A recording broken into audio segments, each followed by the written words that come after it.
As imagens da igreja na Bíblia transcendem meramente estruturas físicas e rituais.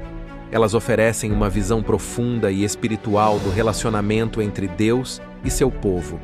Ao percorrer as páginas sagradas, somos guiados por metáforas ricas e simbolismos que pintam a imagem da igreja como o corpo místico de Cristo. Essas representações não são apenas descrições arquitetônicas, mas revelações poéticas da intimidade e da comunhão que Deus deseja compartilhar com a humanidade. Por isto, nesta lição, estudaremos as principais imagens da Igreja de Cristo, que comunicam o relacionamento, a função e a habitação dessa instituição criada por Deus. Seja muito bem-vindo a mais um vídeo do canal. Hoje estudaremos a lição 2, as imagens bíblicas da igreja. É um prazer e uma alegria recebê-lo no nosso canal. Eu já aproveito e peço para você dar o seu like, compartilhar esse vídeo, esse estudo. Também se inscreva no canal e comente aquilo que você tem achado, se tem edificado a sua vida, a sua casa. Sempre lembrando que nós estamos fazendo esse trabalho para ajudar no complemento daquilo que nós fazemos aos domingos na casa do Senhor. É na igreja, reunido com o povo de Deus, o corpo de Cristo, como nós estamos estudando nesse trimestre, é que nós nos aperfeiçoamos, nos aproximamos, conhecemos uns aos outros. Então é importante você estar reunido com os seus irmãos mais próximos da tua igreja local, todos os domingos estarem buscando na palavra de Deus o conhecimento, o entendimento, a comunhão. Não deixe de frequentar a escola bíblica dominical. O texto áureo desta lição está em 1 de Pedro, capítulo 2, versículo 9, que diz assim: "Mas vós sois a geração eleita, o sacerdócio real, a nação santa, o povo adquirido, para que anuncieis as virtudes daquele que vos chamou das trevas para a sua maravilhosa luz." Pedro enfatiza na sua carta algumas características, algumas imagens da Igreja de Cristo. Isso é bem claro nesta passagem, nesses versículos. A verdade prática vai dizer, por meio de cada imagem que retrata a Igreja, o Espírito Santo revela-nos o quão glorioso ela é. As imagens trazem o entendimento da glória de Deus através da igreja. Porque nós, como igreja de Cristo, somos a imagem de Deus aqui na terra. Nós devemos resplandecer a imagem de Deus aqui na terra. Essa é a nossa responsabilidade como igreja de Cristo. E é uma pergunta que nós devemos fazer a nós mesmos. Será que estamos transmitindo? Será que a imagem que estamos passando de Cristo é uma imagem responsável de quem está retratando o verdadeiro Evangelho, as boas novas de salvação, de quem está transmitindo esse Evangelho com amor, com graça? É uma responsabilidade pessoal de cada um dos membros do corpo de Cristo transmitir a imagem de Deus através de nós. E é isso que nós estamos falando nesta lição, porque o corpo de Cristo, ele só é pleno com a participação de cada membro. Como nós falamos na lição primeira, a igreja ela só é completa se todos os membros estiverem nela. Não existe igreja individual, membro individual. Todos nós somos membros de um corpo, onde o cabeça é Jesus Cristo. E esta igreja, esse corpo, transmite imagens. A igreja transmite imagens. Que imagem nós estamos passando, né? Nós estaremos falando sobre isso. E o primeiro tópico sobre relacionamento. O segundo tópico, as imagens que descrevem a função. O terceiro tópico, as imagens que descrevem a habitação do nosso Deus, do nosso Senhor Jesus Cristo. A Igreja de Cristo ela é retratada por uma série de imagens por meio das páginas do Novo Testamento. Cada uma delas revelam um determinado aspecto da igreja. A imagem é a palavra-chave e nós discutiremos e falaremos sobre isso nesta lição. A leitura bíblica em classe está lá em Efésios capítulo 5, versículo 25 ao 32, 1 de Pedro capítulo 2, versículo 9 e versículo 10. E quando nós falamos de imagem, ou o tema desta lição de hoje, a imagem ou imagens bíblicas da igreja, qual é o objetivo desta lição? O primeiro objetivo é elencar as imagens que descrevem o relacionamento com Cristo. Então, o primeiro tópico, principalmente, nós estaremos falando sobre as imagens que descrevem este relacionamento entre a igreja e Cristo. Segundo ponto a observar e objetivo dessa lição é pontuar as imagens que descrevem a função da igreja. Qual é a função da igreja? Então, algumas imagens elas trazem a direção no sentido de que qual seja a função da igreja aqui na Terra. E o terceiro objetivo é explicar as imagens da igreja como habitação de Deus. E a primeira imagem que traduz o relacionamento é a noiva. A igreja como a noiva de Cristo. A Bíblia traz esta figura da noiva de Cristo como a virgem pura, imaculada. Nós temos um versículo-chave que está em 2 Coríntios capítulo 11, versículo 2, vai dizer: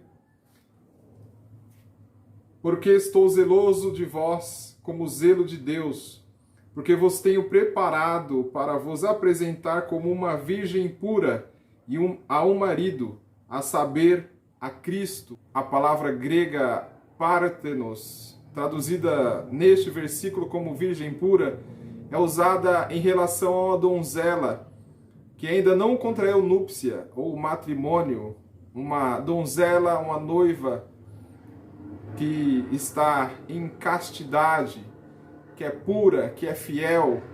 Então, esta primeira imagem da igreja como a noiva de Cristo deve revelar, e ela revela o sentido de pureza, de santidade da igreja, o sentido de que a igreja é separada do mundo, separada do pecado, santificada no sangue de Jesus Cristo, preparada para o grande encontro que teremos com o noivo, naquele grande dia em que Jesus voltar para buscar a sua igreja no arrebatamento ou, obviamente, quando nós nos encontrarmos com Cristo ao findar os nossos dias de vida. É importante olharmos para a imagem da Virgem pura, imaculada, fiel, que é a representatividade da igreja como a noiva do Cordeiro. É importante entendermos que a beleza da noiva reflete a glória do noivo, a glória de Jesus Cristo, o nosso Senhor e Salvador. É importante entender também, e é fundamental isso, a noiva de Cristo traz um aspecto coletivo, repetindo que não há individualidade. Então, a noiva de Cristo é a igreja, a assembleia da igreja de Cristo reunida. O item 2, ainda estamos no tópico que fala do relacionamento entre Deus e a igreja, entre Cristo e a igreja. Ele traz a imagem da esposa. É interessante que Paulo ele ressalta e está explicitamente colocado na leitura bíblica em classe de Efésios capítulo 5, versículo 25 e 26. Ele vai dizer: vós, maridos, amai vossa mulher, como também Cristo amou a igreja, e a si mesmo se entregou por ela, para a santificar, purificando-a com a lavagem da água pela palavra. E assim como o esposo deve amar a esposa e se entregar por ela, foi assim que Jesus Cristo fez pela igreja, se entregando por ela na cruz do Calvário. A base sólida deste relacionamento entre Deus e o homem através da igreja reflete-se no âmbito do casamento, do amor. Paulo ele ressalta isso em 1 de Coríntios, capítulo 13, alguns versículos, por exemplo, no versículo 4, o amor é sofredor, é benigno, o amor não é invejoso, o amor não trata com leviandade, não se ensoberbece, Versículo 5, não se porta com a indecência, não busca seus interesses, não se irrita, não suspeita mal, não folga com a injustiça, mas folga com a verdade. Tudo sofre, tudo crê, tudo espera, tudo suporta. Versículo 8, parte A, o amor nunca falha. O amor de Deus para com a igreja nunca falha, nunca falhou, desde a eternidade. João 3,16, porque Deus amou o mundo de tal maneira que deu o seu Filho unigênito, para que todo aquele que nele crê não pereça, mas tenha vida eterna. Este amor, este é o grande amor em que nós devemos usar como a base da nossa fé em Jesus Cristo. E ela tem que se refletir para os nossos irmãos, para os demais membros. Este mesmo amor que nós recebemos do Pai, ele deve ser transmitido para a esposa, para a igreja de Cristo, através de nós. E a última imagem desse primeiro tópico, que vão descrever um relacionamento de Deus com a igreja, ela traz a imagem do rebanho de Deus. E quando nós olhamos para o rebanho de Deus, esse item, eu digo que ele está muito mais relacionado àqueles que conduzem o rebanho de Cristo.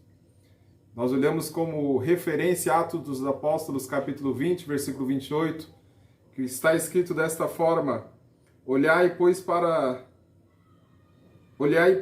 vós e por todo o rebanho sobre o que o Espírito Santo vos constituiu bispos, para apacentardes a igreja de Deus, que ele resgatou com o seu próprio sangue.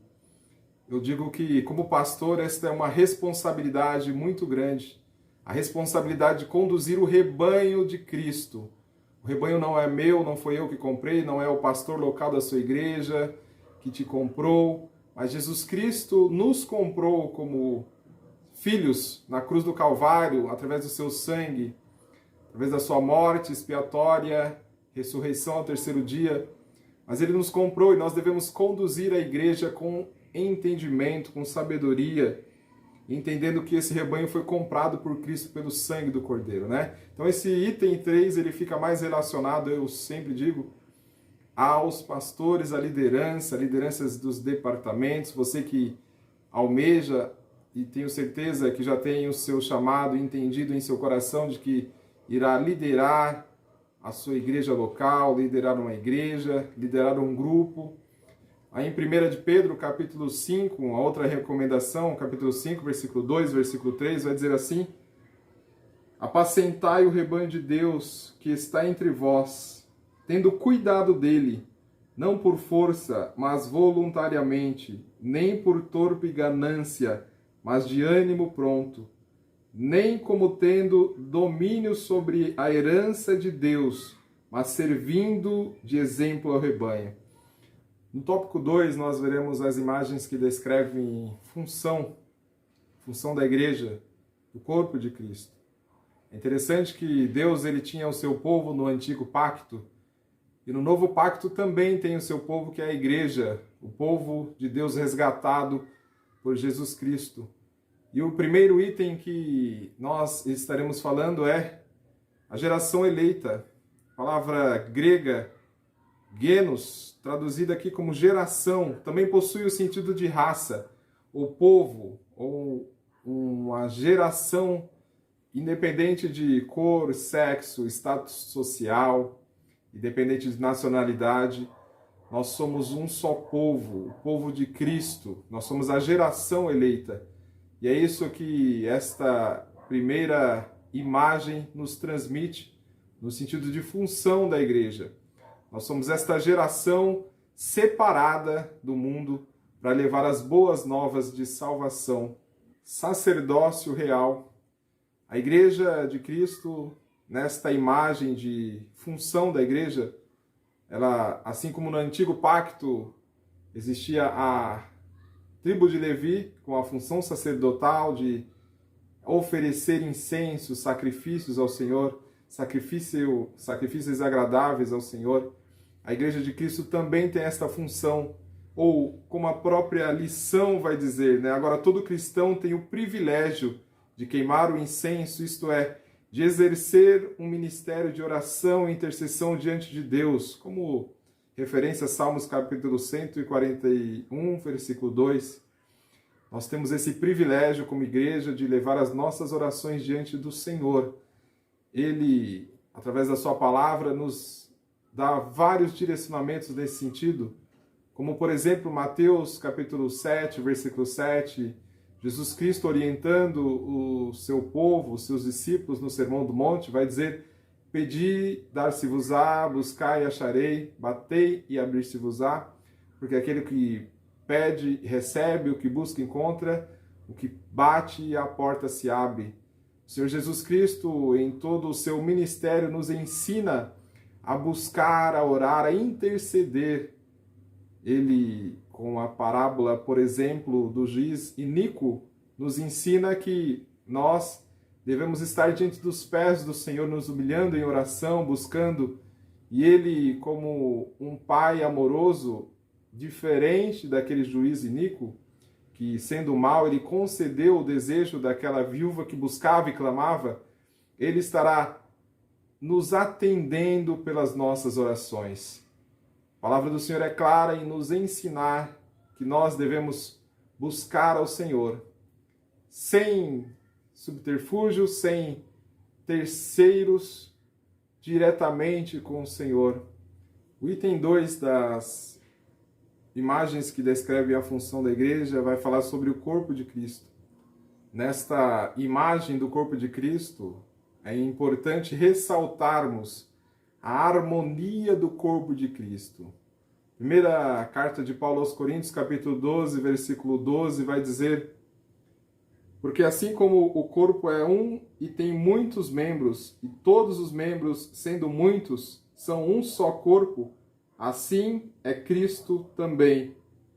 Então, a igreja, ela precisa andar em sintonia. Cada membro do corpo de Cristo tem a sua função específica. Assim também é dentro do corpo de Cristo, cada um com a sua função específica. Francis Chan, ele, no seu livro O Deus Esquecido, ressalta a importância de nós estarmos buscando o Espírito Santo, tendo comunhão com o Espírito Santo, e o Espírito Santo habita em nós. Individualmente somos o templo do Espírito Santo, mas coletivamente também somos o templo do Espírito Santo. É o que diz a palavra do Senhor. 1 Coríntios capítulo 3, versículo 16, mais o 17, vai dizer: se alguém destruir o templo de Deus, Deus o destruirá, porque o templo de Deus sois vós, é santo. Então a igreja de Cristo é a manifestação do corpo coletivo de Deus aqui na Terra, e nós devemos preservá-lo em santidade. Ainda falando sobre o tópico 3, imagens que descrevem a habitação, o item 2 vai dizer que somos a casa de Deus, como está descrito em 1 Timóteo capítulo 3, versículo 14, versículo 15, segue a leitura. Escrevo-te estas coisas, esperando ir e ver-te bem depressa, mas se tardar, para que saibais como convém andar na casa de Deus, que é a igreja de Deus vivo, a coluna e firmeza. E a lição ela vai enfatizar a importância de uma família forte. A lição está dizendo, por trás de muitos problemas sociais está a destruição familiar. Então, a recomendação de Paulo em 1 Timóteo revela que a igreja se orienta por um padrão moral que deve nortear o seu comportamento na sociedade. É a igreja que deve nortear o padrão moral da sociedade. O item 3 da lição, ele é um resumo do que é esta lição e vai dizer do privilégio de nós sermos ou podermos fazer parte da Igreja de Cristo como instituição, como corpo de Cristo, e ela ressalta que esta instituição de salvos, o corpo de Cristo, pessoas, homens e mulheres salvos, que fazem parte do rebanho de Cristo, a noiva do Cordeiro, a esposa, o sacerdócio real, o povo adquirido, nós somos o corpo de Cristo, nós somos a habitação do Espírito Santo, nós somos a igreja de Jesus Cristo, e isso é um privilégio. Nós aprendemos então nesta lição de hoje algumas imagens bíblicas da igreja, imagens, a primeira que descrevem um relacionamento, segundo as imagens que descrevem função, e a terceira, imagens que descrevem a habitação do nosso Senhor e Salvador Jesus Cristo. Como eu disse no começo, é importante estarmos ligados à nossa igreja, na escola dominical local. Que Deus te abençoe e te fortaleça, que você possa ser um instrumento, um canal de bênção na sua igreja, que você seja como professor, como coordenador da escola dominical ou como um aluno, seja aplicado em levar a palavra do Senhor. Que Deus abençoe sua vida. Estarei orando pela sua vida. Pai querido, abençoe os teus filhos, ó Pai amado, os inscritos desse canal, cada pessoa que está assistindo, Senhor, estas aulas, que as tuas mãos, a tua presença seja sobre esta casa, sobre este lar. Pai querido, que a tua palavra ela entre em nosso coração, ó Pai, e ela possa frutificar em nós e através de nós, e nós como habitação do teu Espírito Santo, possamos transmitir a tua glória através das nossas vidas. Visita cada necessidade dos seus filhos agora, em nome de Jesus Cristo. Inscreva-se no canal, compartilhe, deixe o seu comentário, seja bem-vindo sempre, e até o próximo vídeo, a próxima aula. Deus abençoe a sua vida.